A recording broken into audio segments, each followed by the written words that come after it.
Hey, what's up, y'all? My name is Stevie Matt, and today I'll be discussing City of God, a Brazilian film that was released in 2003, was directed by Fernando Meirelles and Katia Lund, and was written by Braulio Mantovani.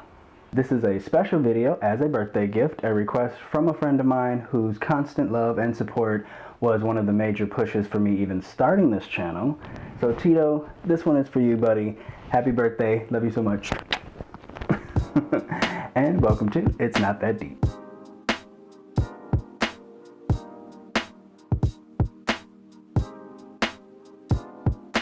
Before I even get into discussing this movie, though, it is a very heavy movie dealing with some intense subject matter, so I do have to issue out some trigger warnings for domestic violence and rape and sexual assault. That is something that happens in the movie, so I unfortunately have to discuss it here, so I just wanted to issue that out before I even get started.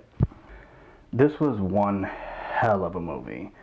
Not just because of the subject matter, which is intense and heartbreaking and infuriating, but also because of the way that it tells the story non-linearly. It's told through the perspective of Rocket, who's interesting on his own simply because he is able to somehow skirt around, these violent gangs and kind of stay on the peripheral of it all throughout the whole story.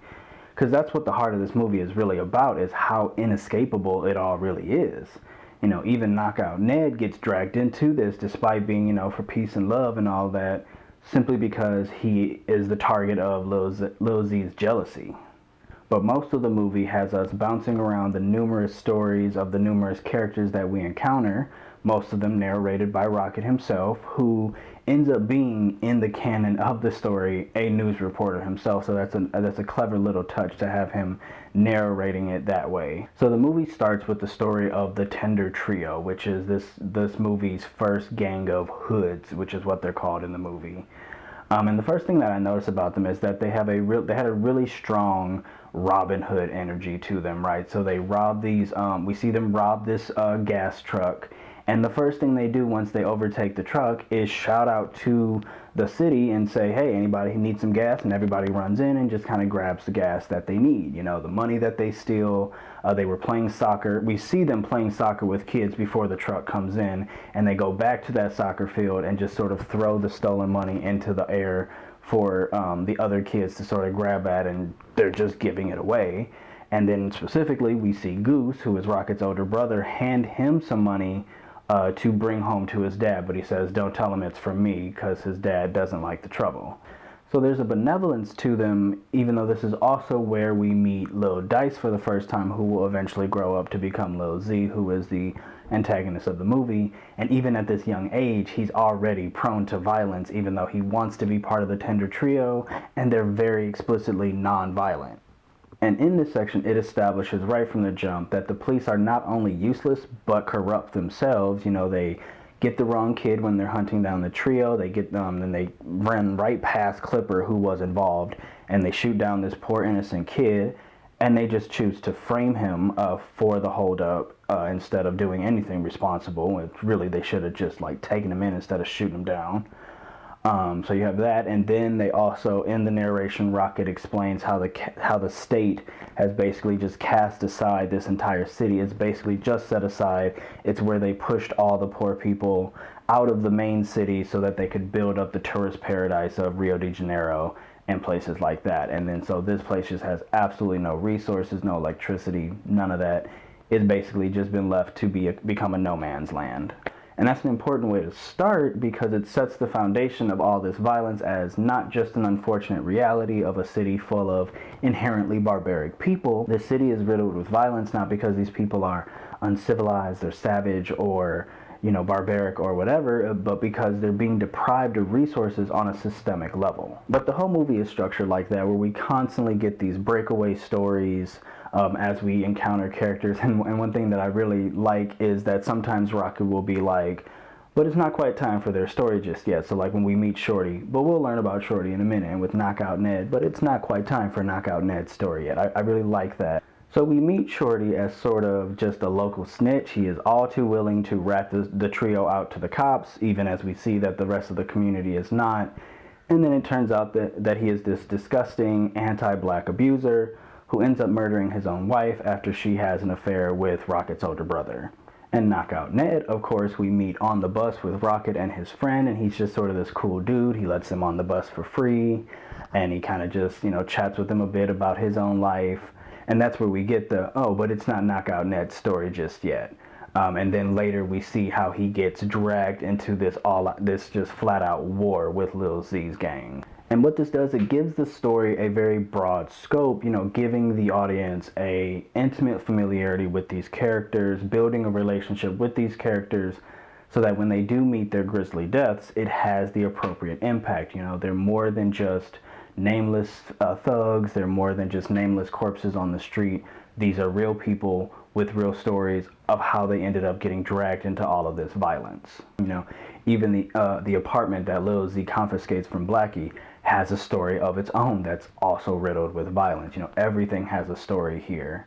And not all of it is narrated by Rocky. Some of it, like Steak's story, just sort of plays out in the narrative without any, explicit labeling or anything like that. Actually, we meet him, we see him go from just the kid who brings Benny a takeout order of steak and fries from wherever, hence his name, to being recruited in that very awful scene with the two kids from the Runts, the other gang that's coming up in this area, to becoming one of Lil Z's henchmen in this war against Ned and Carrot, until he meets his grisly death in one of their shootouts. And so it just, when he's laid out there, it's not just a child, it's also a child we've come to know a little bit. And so it is just heartbreaking on every level. So it really is the story of the City of God itself, primarily focusing on the rise and fall of this really ruthless boss, as a way of examining this aspect of Brazilian life that we don't always get to see, and told through the eyes of a kid who managed to never get involved in any of it simply because he was just too scared of getting shot. He just wanted to be a photographer. And that's what's really interesting too, is that in order for him to get out of there, he had to sensationalize this violence to make it marketable to people on the outside who had no involvement at all, to the news reporters and the journalists that he ended up working with. And so he has to sell that close-up photo of Little Z's dead body to the newspaper, and using his closeness to it all, his involvement with all of these people, to get photographs and document it in a way that all the other journalists would never be able to. And all he gets out of it is a measly internship. Apparently it's paid, but it's very minimal. In that pivotal scene where we meet him and where the climax happens, he's literally standing in between Lil Z's entire army and the cops on the other side of him, and he has to actually dodge bullets to get out of the way once that shootout begins in order to grab these photos, and all he gets is a measly internship with minimal pay out of it.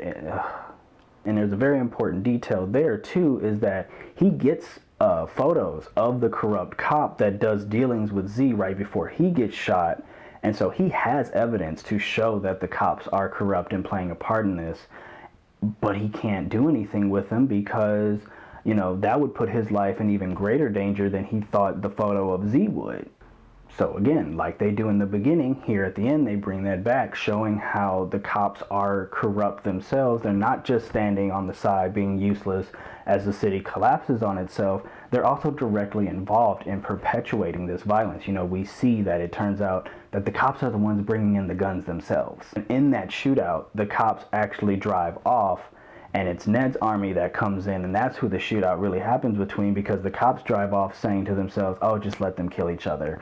And that seems to be the general attitude of the state in regards to the city. Oh, the trash will take itself out. And that's why I say this movie is truly heartbreaking, not just because, once we finally get Lil Z out of the picture, he's actually taken out by this gang of kids who are very clearly going to become his new successor, thus repeating the cycle of violence. It keeps going. But that the state apparatus that's really behind all of this, that's really, pulling the strings here, it's just too big for one kid to take down with nothing but a little camera that he inherited from the gangs themselves. Now, something that was very noticeably left out of this very boy-centric story are the girls, who are mostly just relegated to plot devices and set dressing.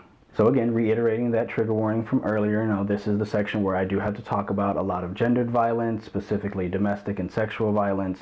So again, just reiterating that trigger warning if you need it. So yeah, Angelica moves from Tiago to Rocket to Benny, and then completely disappears once Benny dies. Bernice gets reduced to just some man's arm piece and a quick throwaway shot once Shaggy dies. And then Knockout Ned's girl completely disappears too after she's raped by Lil Z. We only get a little bit of Shorty's wife before he brutally murders her. And like, it's not too graphic, we don't see too much, but it's still enough. And then Doazelia gets shown merely being dragged out of her apartment. Granted, she was having sex with young boys, but what happened to the young daughters that she started selling drugs to take care of in the first place? We never even see or hear from them ever again. The women of this city apparently only matter when tied to one of the men in the story, and once the man who is keeping them tethered to the story dies, they disappear completely from the narrative. They are just not shown the same level of care or concern that the narrative shows to the boys in the story. There's also something else troubling about this movie. So when it revealed at the end that it was based on a true story, I of course had to do some research, and I found this article that documents the city 10 years after the movie's release, mostly told through Leandro Firmino, who was plucked right from the streets of the city itself to play Lil Z. Now, according to the article, the movie profited greatly from its portrayal of life in the city. It even nabbed a couple of Oscar nominations, but life didn't change very much for those people that the movie set out to highlight. Seu Jorge, who plays Knockout Ned, performed at the 2012 London Olympics closing ceremony, and then Alice Braga credits this movie to jump-starting her movie career. And if you have been keeping up with my videos, you'll remember her name from my Soul video, because she does the voice of one of the Jerrys, so she's still working. But then the actor who portrayed Clipper, much like his character in the movie, it later went missing and is feared dead. And Ruben Sabino, who portrays Blackie, says he was never even paid a cent for his role in the movie, which is not a small one. Not that it would matter regardless, he should be paid for his role anyway, but he's the one who kills Benny, and that sets off the entire final act, and it's like, he wasn't even paid for that? Shit. And so he was later arrested for robbery. Now, the director in another article mentions that he tried to find the actor more work after his work with the movie, but that he just wasn't able to hold down a job. And it's like, well, yeah, what good does another job do? What good does more work do when you haven't even paid him for the work that he did for your ass? And then the wiki article for the movie says that after filming, the producers set up help groups promising to help those involved to build more promising futures. But that language is really vague. It doesn't have a citation anyway, and ultimately, given Sabino's claim that he wasn't even paid at all for his role in the movie, it really just feels like the filmmakers here were a lot like the journalists they portray in their own movie. You know, the movie pulls in $30 million worldwide, it gets a bunch of critical accolades, and yet the subjects at the heart of the movie are thrown peanuts, if that, and see little to no improvement in their own lives. And so it really just feels like their struggles were exploited for someone else's gain. What they did get, apparently, though, was an increased police presence in their city as a part of a government program to help improve safety and security by pacifying the area. But given what we saw in the movie itself, the cops are just as deadly and dangerous as the hoods and the gangsters that they claim to be fighting against. So that's all I got for you today. This truly is a riveting film. It is an excellent piece of cinema. It really is. But whenever something has that based on a true story tag, I find it necessary to look into it a little deeper and find, you know, whose story it is, who's the one telling it, and who's profiting from it. Because at the end of the day, these are real people living very real lives, and art, especially art like this, does not exist in a vacuum. Thank you so much for watching. Hope you enjoyed the video. If you did, hit that like button to show some love. Drop a comment down below wishing my friend Tito a happy birthday. And while you're at it, go ahead and hit that subscribe button so you never miss another one. Check me out on Twitter and Coffee for more ways to stay up to date and show support. Take care of yourselves and each other, and I'll see you in the next video. And once again, happy birthday, Tito. Love you so much, friend.